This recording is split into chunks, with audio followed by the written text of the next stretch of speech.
en déchargeant sur lui tous vos soucis, car lui-même prend soin de vous.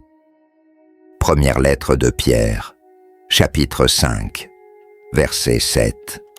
Le Saint-Esprit murmure aujourd'hui à ton cœur.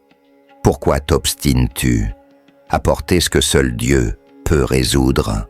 Beaucoup d'entre nous vivent dans une douleur silencieuse, continue, parce qu'on s'accroche à ce qui aurait dû être abandonné. Des émotions blessées, des relations brisées, des peurs jamais avouées, des fautes cachées. Tout cela forge des chaînes invisibles qui nous attachent au passé et nous empêchent de marcher en paix.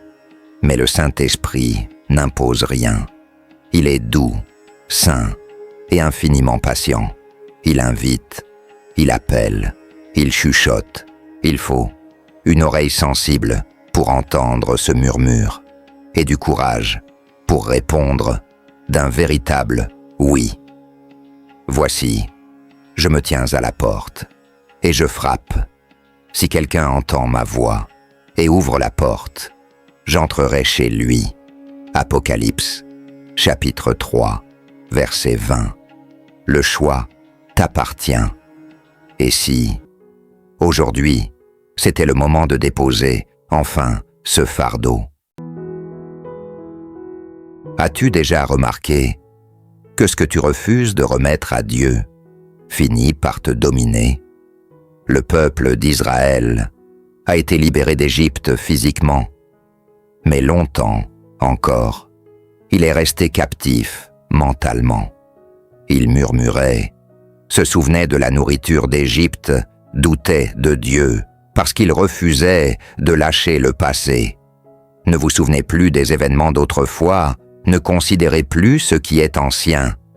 Ésaïe, chapitre 43, verset 18. Quand tu t'obstines à garder ce que Dieu te demande de lâcher, cela devient un idole, un faux refuge. Et qu'est-ce qu'un idole, sinon ce qui prend la place de Dieu dans le cœur? Dieu ne cherche pas un effort humain pour tout contrôler. Il désire l'abandon. Abraham fut éprouvé lorsque Dieu lui demanda de lui offrir son propre fils, Isaac.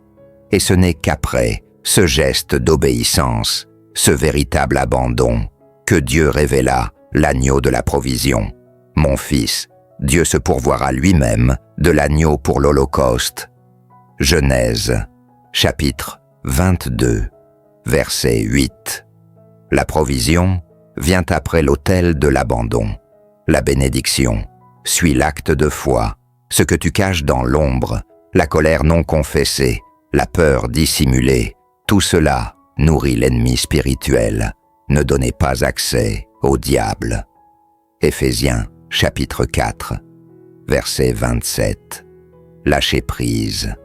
Ce n'est pas juste une décision émotive, c'est une bataille spirituelle.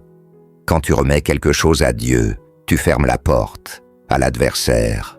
Le Saint-Esprit est le médecin de l'âme, mais il ne peut guérir que ce que tu acceptes d'exposer. Cacher la blessure, c'est prolonger l'infection spirituelle.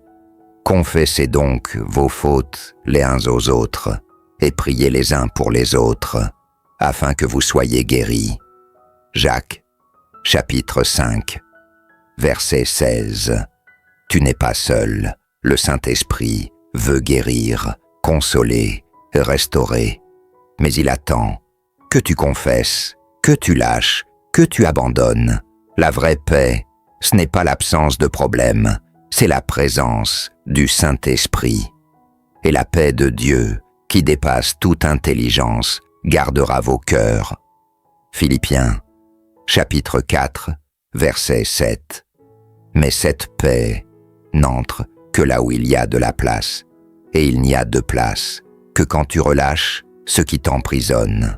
Dans le royaume de Dieu, l'abandon n'est jamais une perte, c'est un semis.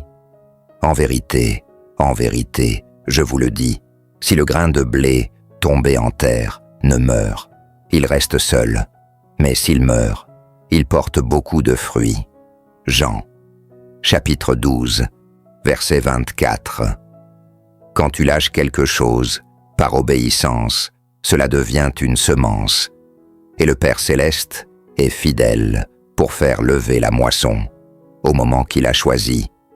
Tu désires la stabilité spirituelle, l'autorité, l'intimité avec Dieu. Tout cela est le fruit d'un cœur abandonné. Si quelqu'un veut venir après moi, qu'il renonce à lui-même, qu'il prenne sa croix et qu'il me suive. Matthieu, chapitre 16, verset 24. Le royaume de Dieu est pour ceux qui lâchent tout pour suivre le roi. Le trône de Dieu n'a de place que pour un seul, et il ne partage pas avec nos peurs, nos vices ou nos ambitions personnelles. Le choix est à toi. Père Céleste, aujourd'hui, je reconnais que je suis fatigué de me battre. Je porte des fardeaux qui n'ont jamais été faits pour moi. Je m'attache à des choses qui ne font que me blesser, et ton Esprit Saint me murmure avec amour de lâcher prise, de faire confiance, de venir me reposer. Aujourd'hui, je me rends, Seigneur. Je te remets mes peurs, mes projets, mes blessures, mes fautes. Viens consumer, dans ton feu sacré, tout ce qui m'éloigne de toi. Esprit Saint, entre dans ces zones de mon âme, encore prisonnière, guéris, transforme, libère-moi, apprends-moi à vivre, libre dans ton esprit, léger dans ton amour, rempli de ta paix. Je choisis de faire confiance, je choisis de lâcher prise, je choisis d'obéir. Au nom de Jésus, Amen. Veux-tu que je prépare aussi un script ou des sous-titres pour tes réseaux sociaux avec ce message? Si cette prière a touché ton cœur, ne la garde pas pour toi. Partage-la avec quelqu'un qui a besoin d'apprendre à lâcher prise et à écouter la voix du Saint-Esprit. Écris en commentaire. Aujourd'hui, je choisis de faire confiance. Aime, partage et abonne-toi pour d'autres messages qui relèvent et qui libèrent. Le Saint-Esprit parle encore? Est-ce que tu l'entends?